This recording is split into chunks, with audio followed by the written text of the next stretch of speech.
Hello, my name is Sierra Carter, and the title of my speech is called Protect Protesters. It's our First Amendment, the freedom of speech, the freedom to petition, and the freedom of expression. Here in the great country of endless opportunities and everlasting freedom. But yet protesters are harmed and detained for expressing these rights. America, America, America. Why didn't you tell us our freedoms have limits?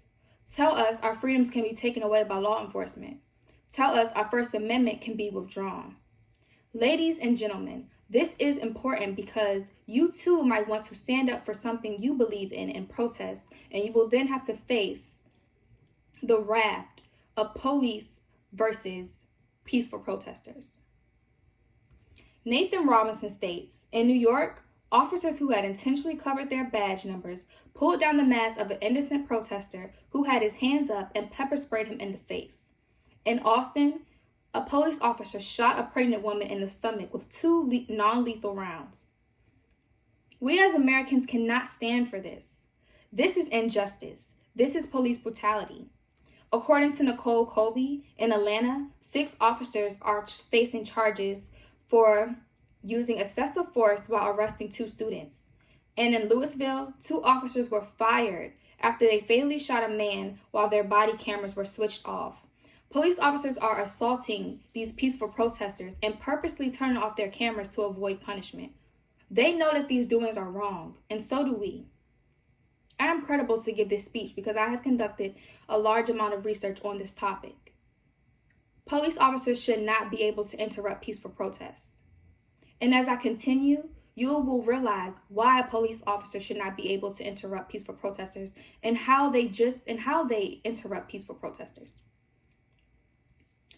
Police brutality against citizens has been happening for years, and police brutality against peaceful protesters has also been happening for years. These are not something that has just started. However, it has gotten worse over the years. At the start of the Black Lives Matter movement, what took place in 2018, we seen people thrown in jail, shoved to the ground, and excessive force used on protesters by the police. Although over these 2 years, up to the current year, 2020, police tactics to end peaceful protests have been horrible. Police officers are pepper spraying protesters in the eyes, releasing tear gas into crowds, assaulting protesters, and even shooting them with rubber bullets.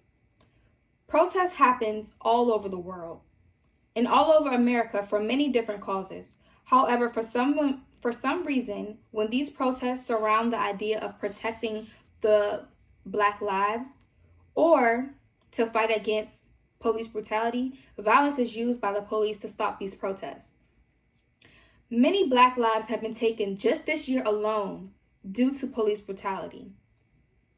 And when Americans try to stand up for this injustice and fight against it, they face severe repercussions. Peaceful protesters should not be able to be arrested or assaulted for expressing their view on a topic publicly. It's a human right as long as it does not cause a societal threat. Also, peaceful action should not be punished. During these peaceful protests, protesters are treated as human targets for police officers. They shoot protesters with rubber bullets.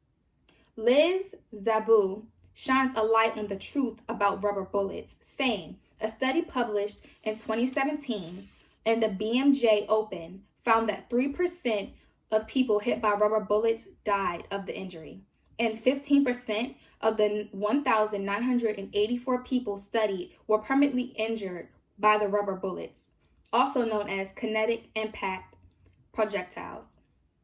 Officers are firing these non-lethal bullets regarding of the statistics, showing how dangerous using these rubber bullets are, which shows that they do not care about the well-being of the protesters. They act as if these protesters aren't people or even like they're not citizens.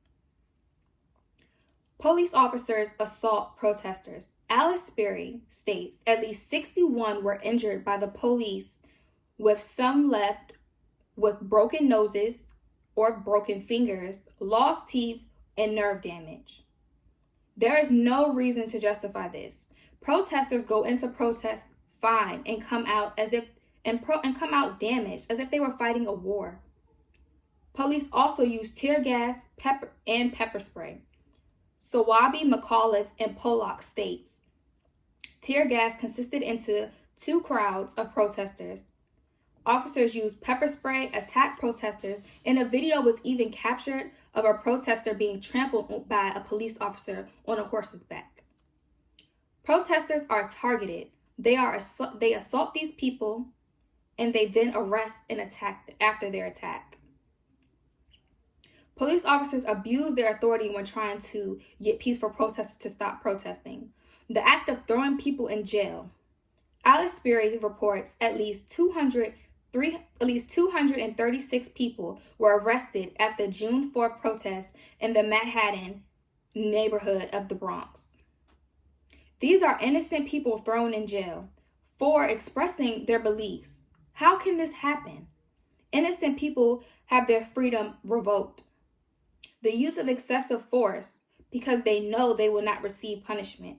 According to Colai and Swayer, the police moved in on the protesters, unprovoked and without warning, wielding their batons, beating people from car tops, and shoving them down to the ground and firing pepper spray in their faces. This is unnecessary, excessive force.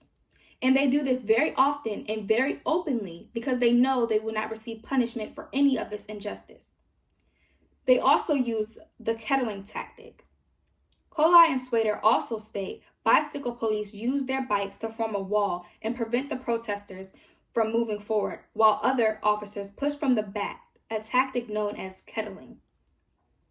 The protesters were trapped with no way to disperse.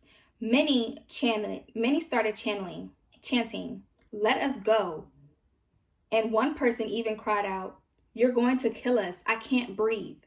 This tactic is to purposely hurt protesters. They trap them and squeeze them together. This is unacceptable. Now that you are aware of all the wrongdoings of police officers against protesters, I am going to refute my opponent. My opponent thinks police officers are only doing their job to get protesters to leave private and non-private properties. However, officers are not just doing their job. In fact, they're doing the exact opposite of that.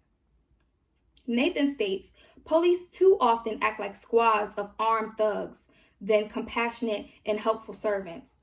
Police officers are supposed to protect and serve, not harm and create fear in the citizens. My opponent will also say police officers only act with force when provoked by violent protesters. This statement is also wrong, seeming though the police automatically act with force.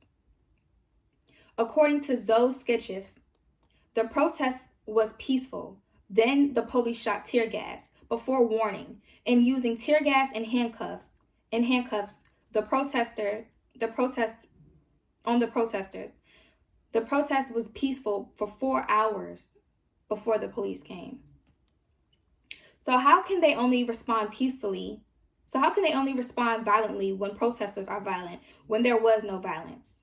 This is a cover-up. Police officers use this as an excuse to justify their actions. While my opposing side will argue to defend police brutality against peaceful protesters, I will not. It is wrong. So what side are you on? Americans are protesting injustice. And while they're protesting against injustice, they're facing injustice. When does police violence versus peaceful protesters stop?